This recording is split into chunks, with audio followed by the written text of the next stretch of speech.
Hello everybody, मेरा नाम रिया मिश्रा है और मैं आप सबकी इंग्लिश की एजुकेटर हूं। तो आज की इस पर्टिकुलर वीडियो में हम लोग देखेंगे बिहार बोर्ड क्लास 12 के इंग्लिश के फुल सिलेबस। जो भी 2026 के बच्चे हैं उनके लिए यूज़फुल वीडियो होगा क्योंकि ये 2026 ईयर पे बेस्ड है। तो चलो हम लोग before starting any chapter anything for English हम लोग देखेंगे कि हाँ हमारे सिलेबस में क्या क्या पूछ रहा है, और वही सिलेबस है जो हमारे बिहार बोर्ड के फाइनल एग्जाम में आएगा। तो फाइनल एग्जाम में क्या आएगा वो हम सिलेबस में देखेंगे, और हमारे साथ में स्ट्रैटेजी रहेगी 95% से ज़्यादा अबव कैसे स्कोर करें, और मैं बेस्ट बुक्स आपको बताऊंगी, रिकमेंड करूंगी। तो बने रहिए वीडियो में। चलो शुरू करते हैं कि हमें Bihar board full syllabus English में करना क्या है और क्या क्या पढ़ना है। तो इंग्लिश के दो बुक्स हैं, एक है रेनबो पार्ट 2 और दूसरा है स्टोरी ऑफ इंग्लिश। तो रेनबो पार्ट 2 में बहुत सारे चैप्टर्स हैं, बट स्टोरी ऑफ इंग्लिश जो हमारा सेकंड बुक है उसमें हमें सिर्फ 6 चैप्टर्स पढ़ने हैं। और 6 चैप्टर्स कौन से रहेंगे वो मैं आपको आगे चल के लास्ट में बताऊंगी कि ये सारे 6 चैप्टर्स हैं। तो बने रहिए। चलिए हम देखते हैं हमारे रेनबो पार्ट 2 में क्या पढ़ना है। हमें रेनबो पार्ट 2 में हमें फ्रोज पढ़ना है और पोइट्री पढ़ना है, फ्रोज और पोइट्री, ठीक है। तो फ्रोज में हमें पढ़ना है Indian civilisation and culture, Bharat is my home, a pinch of snuff, I have a dream, ideas that have helped mankind, the artist, a child is born, how free is the press, the earth, Indian through a traveller's eye, a marriage proposal, ठीक है। वहीं हमें poetry में पढ़ना है, poetry में हमें मतलब पोएम्स में पढ़ना है Sweetest love I do not go, song of myself, now the leaves are falling fast, ode to autumn, an epitaph, the soldier, Macavity, the mystery cat, fire hemp, snake, my grandmother's house, ठीक है। तो ये हमारे 10 हो गए poetry, ठीक है। और यहाँ पे हमारी स्ट्रैटेजी ये रहेगी, जो भी हमारे रेनबो पार्ट 2 की पोइट्री है और जो 10 पोइट्री है ना, हमें 10 राइटर नेम भी पता होनी चाहिए। उससे क्या होगा, हमारे जो इंग्लिश के बोर्ड एग्जाम में होता है ना, मतलब 2026 एग्जाम में, तो फॉर श्योर हमारा हर साल 1-2 राइटर का नेम ऐसे ही पूछता ही है। स्पेशली पोइट्री के तो राइटर नेम हमें 10 राइटर नेम याद होने ही चाहिए, ठीक है। बहुत ज़्यादा 1 मार्क्स से ही बनता है हमारे 100 मार्क्स, तो 1-1 मार्क्स के लिए भी हमें पढ़ना होगा। तो वहीं अगर हम फ्रोज को देखें ना, तो Indian civilisation and culture, Bharat is my home, I have a dream, उसके बाद ideas that have helped mankind, और the earth, a marriage proposal, ये सारे इंपॉर्टेंट चैप्टर्स हो गए। तो इसको भी अच्छे से पढ़ना है। और इसमें राइटर नेम के साथ साथ आपको राइटर के बारे में 2-3 बातें पता होनी चाहिए। जैसे कि हमारा है इंडियन सिविलाइजेशन एंड कल्चर, इसमें हमारा MK गांधी, महात्मा गांधी है राइटर, ठीक है। तो ऑथर के बारे में हमें 2-3 चीज़ें पता होनी चाहिए, जैसे कि वो कब जन्म लिए, कब मरे, और उन्होंने अपना क्या कंट्रीब्यूशन दिया देश के लिए। साथ में ही महात्मा गांधी के लिए हर चीज़, मतलब जो भी छोटी मोटी चीज़ें हैं वो कहाँ पैदा हुए वगैरह, अगर आप जब एग्ज़ाम में पूछते हैं ना, तो अगर आप राइटर को 2-3 लाइन में एक्सप्लेन करोगे ना, तो टीचर को लगता है कि हाँ भाई ये बच्चा जानता है, बच्चे को अच्छे से पता है, तो टीचर मार्क्स फुल देते हैं, ठीक है। और जैसे भारत इज़ माई होम, तो भारत इज़ माई होम एक स्पीच था जो जाकिर हुसैन प्रेसिडेंट बने थे तो जो डिलीवर किए थे उसमें से लिया गया है। तो ये सारी चीज़ें आप बता सकते हैं, ठीक है। तो ये हमारा पोइट्री और फ्रोज सेक्शन हो गया, ठीक है। चलो होल बुक, हमारे इंग्लिश के होल बुक से ना 40 ऑब्जेक्टिव MCQ को ही ऑब्जेक्टिव क्वेश्चंस कहते हैं, वो आते ही हैं। 100 MCQs में से 40 MCQs पक्के इंग्लिश बुक से आते हैं। तो 40 में 40 तो लाना ही है, 100 में 100 भी ला सकते हैं, लेकिन आपको 100 में 50 बनाना रहता है और 50 आपका सब्जेक्टिव रहता है। तो हम अगर हमारा टारगेट 100 आउट ऑफ 100 है ना, तो हमें कोई नहीं रोक सकता टॉपर बनने से, ठीक है। तो और सब्जेक्टिव देखें, मैंने बोला कि ऑब्जेक्टिव 40 आता है, 50 सब्जेक्टिव, 50 टॉपिक सब्जेक्टिव के आते हैं। हम लोग A to Z डिटेल में पढ़ेंगे, तो आपको ये नहीं लगना चाहिए कि हाँ भाई हार्ड है वगैरह, कुछ हार्ड नहीं है। इंग्लिश बहुत इजी सब्जेक्ट है, बस थोड़ी वर्ड मीनिंग पे आप कंट्रोल रखोगे ना, तो इंग्लिश में आपको नंबर बहुत अच्छा मिलेगा। तो राइटिंग सेक्शन पे देखें ना, राइटिंग सेक्शन तो बहुत इंपॉर्टेंट होता है, क्योंकि ये मतलब 20 to 25 नंबर होल्ड करके रखता है अपने ऊपर। लेटर एप्लीकेशन में आपको और करके आता है, ठीक है। आपको या फिर लेटर लिखना होगा या फिर एप्लीकेशन लिखना होगा। अब देखो लेटर का जो भी फॉर्मेट है ना वो मैं अलग वीडियो में बता दूंगी, क्योंकि लेटर बहुत ईजी होता है। मैं कहूँगी कि आप लोग लेटर ही लिखना, ठीक है। तो लेटर अगर आप लिखोगे ना तो वो बहुत ईजी रहता है, और मैं फॉर्मेट आपको बताऊंगी। हालांकि मैं एप्लीकेशन का भी फॉर्मेट आपको बताऊंगी, तो उसमें आपको ऐसा नहीं लगना चाहिए कि हाँ लेटर का बताएंगी या एप्लीकेशन नहीं बताएंगी, मैं दोनों बताऊंगी।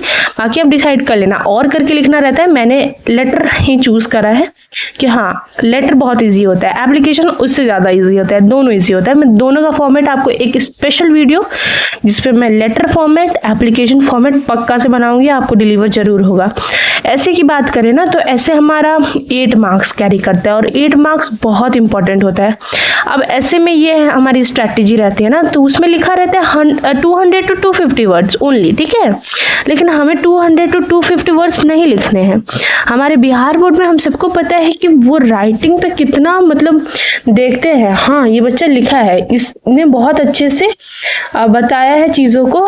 मैं ये बोलूँगी ना, अगर एक पेज है ना तो ऐसे में क्या करना, हेडिंग डाल देना। जैसे कि डेवलपमेंट, इंडियन डेवलपमेंट पे अगर आता है तो आप इंडियन डेवलपमेंट का मस्त हेडिंग डालना पहले, ठीक है। उसके बाद वो पेज में पूरा लिखना।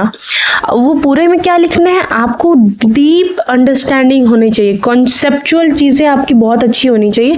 उससे क्या, जब ऐसे पढ़ो ना ऐसा लगे कि आपकी जो भी मन की बात वो ऐसे में लिख रहे हो वो सामने वाला समझ सके। तो उसके लिए मैं आपको इम्पॉर्टेंट टॉपिक्स नेम बता दूंगी, जैसे कि जो हर साल रिपीट होते ही हैं, उसमें से 1-2 रिपीट होते ही हैं, तो वो सारे मैं ऐसे के इम्पॉर्टेंट आपको बता दूंगी, ठीक है। ऐसे में यही हमारी स्ट्रैटेजी रहेगी। साथ में पैसेज, तो आप सबको पता है पैसेज बहुत इजी चीज़ है, मतलब उसको तो बस पढ़ के लिख लेना रहता है और कुछ नहीं, ठीक है। ये भी हमारे चैप्टर्स नेम ही है जो मैंने नीचे बताया था, तो इसमें उसको मैंने बता चुका है। अब जब हमारी इंग्लिश की बात आती है ना तो ग्रामर बहुत इंपॉर्टेंट रोल प्ले करता है, ठीक है। ग्रामर तो एक की है, ठीक है। तो ग्रामर के बिना तो कुछ भी पॉसिबल नहीं है। हमें ग्रामर में क्या पढ़ना है, अब हमारे जो एग्जाम होते हैं ना उसमें 60 टॉपिक्स तो ग्रामर ये करता है, topics in the sense a question, ठीक है। और एमसीक्यू में बहुत ज़्यादा इम्पॉर्टेंट रहता है ग्रामर से आई थिंक बहुत ज़्यादा एमसीक्यू पूछे जाते हैं रैदर देन राइटिंग सेक्शन। अगर आप इंग्लिश की पावर स्ट्रॉन्ग करोगे ना तो वर्ड मीनिंग पे अगर आप ध्यान दोगे ना तो आपकी राइटिंग सेक्शन वैसे ही बहुत अच्छी हो जाएगी। तो चलो हम लोग राइटिंग सेक्शन ग्रामर के बारे में पढ़ लेते हैं। ग्रामर में क्या पढ़ना है, ग्रामर में हमें पढ़ना है articles, models, narration, phrase, preposition, subject verb agreement, फिर हमें पढ़ना है टेंस, वॉइस, ठीक है।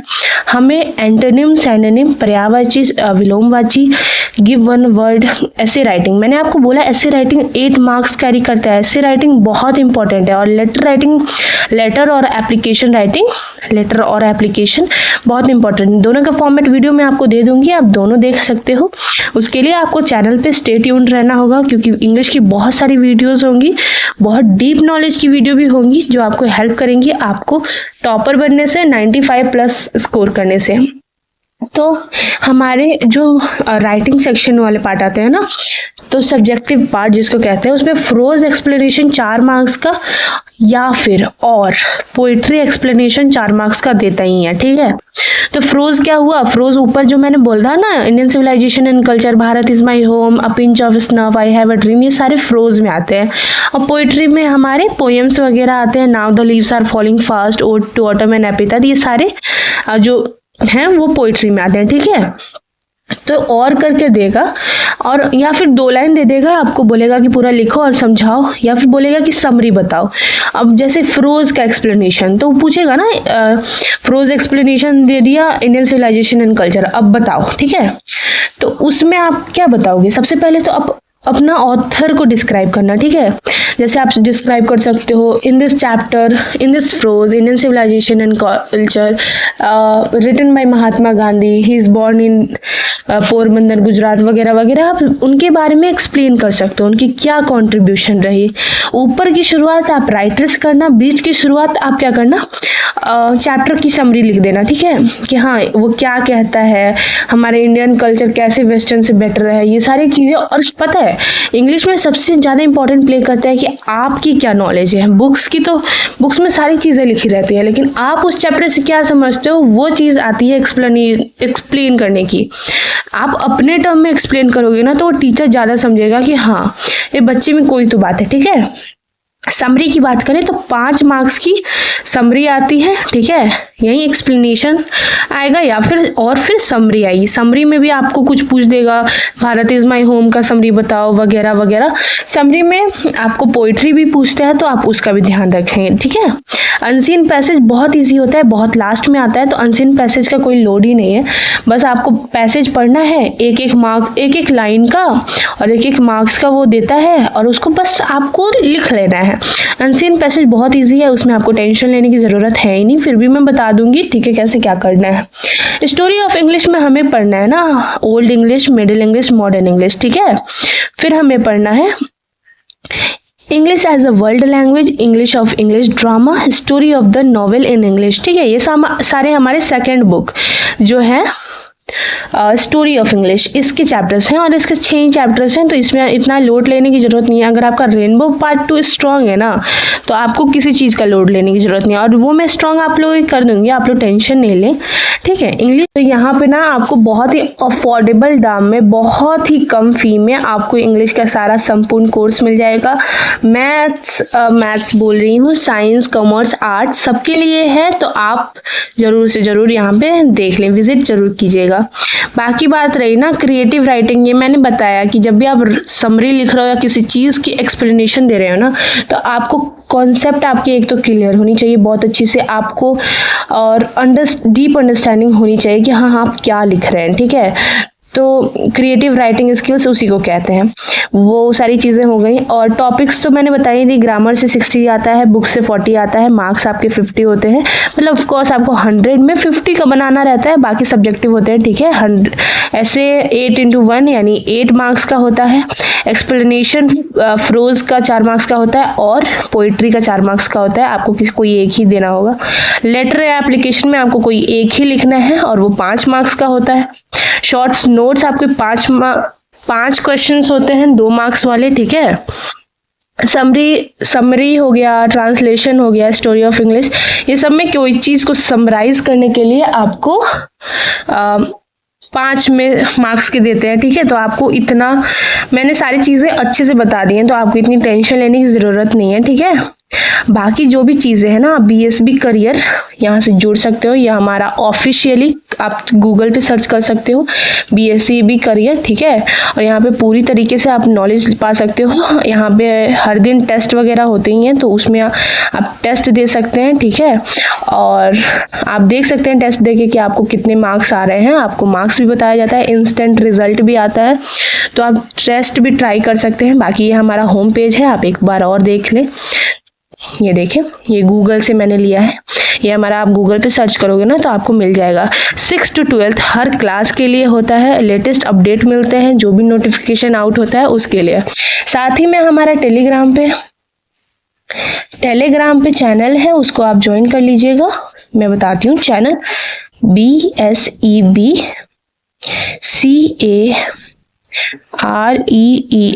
करियर के नाम से हमारा टेलीग्राम चैनल है, उसको आप ज्वाइन कर लीजिएगा ताकि आपको हर एक चीज़ की अपडेट मिल सके। चलो ठीक है, have a good day guys. आपको मेरा वीडियो पसंद आएगा तो लाइक शेयर सब्सक्राइब जरूर कीजिएगा। मिलते हैं नेक्स्ट वीडियो में।